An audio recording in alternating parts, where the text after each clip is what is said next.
Inilah biografi singkat Abah Sepuh yaitu Kiai Haji Abdullah Mubarak. Beliau merupakan pendiri sekaligus sesepuh Pondok Pesantren Suryalaya yang berada di Pageragen Kabupaten Tasikmalaya Provinsi Jawa Barat.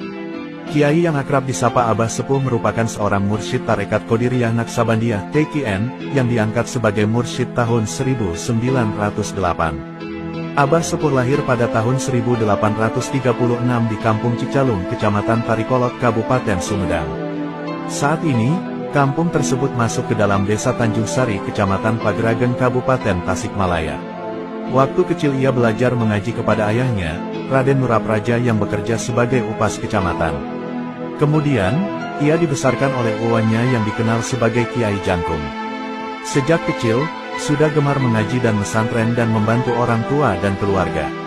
Selain itu, ia juga suka memperhatikan kesejahteraan masyarakat. Setelah menyelesaikan pendidikan agama dalam bidang akidah, fikih, dan lain-lain di tempat orang tuanya, ia melanjutkan menimba ilmu agama ke pesantren Sukamiskin Bandung. Di pesantren Sukamiskin, ia mendalami fikih, nahwu, dan shorof. Selain di pesantren tersebut, ia juga belajar tarekat kepada Syekh Tolha di Trusmi, Cirebon dan Syekh Khalil Bangkalan, Madura.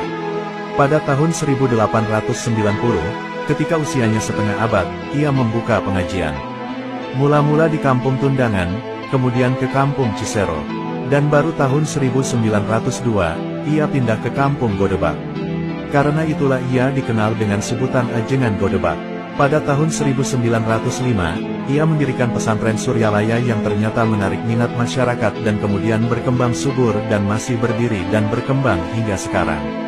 Pada tahun 1907, guru tarekatnya dari Cirebon, Syekh Tolha, sempat mengunjungi pesantren Godebak. Gurunya tersebut melihat pesantren sebagai masa depan cerah untuk mengembangkan ilmu agama, termasuk tarekat. Maka, sekitar tahun 1908 dalam usia 72 tahun, ia diangkat secara resmi Hirqoh sebagai guru dan pemimpin pengamalan TQN oleh Syekh Tolha. Di dalam tarekat itu, ia juga memperoleh bimbingan ilmu tarekat dan bertabaruk kepada Syekh Khalil Bangkalan Madura dan bahkan memperoleh ijazah khusus sholawat Bani Hashim. Sejak diangkat menjadi mursyid, ia semakin dikenal sebagai kiai dan pemimpin tarekat. Pada tahun 1950, ketika usianya memasuki 114 tahun, Abah Sepuh mengangkat salah seorang putranya, Kiai Haji Ahmad Sohibul Wafa Tajul Arifin, sebagai pendamping yang dipersiapkan untuk menjadi pemimpin.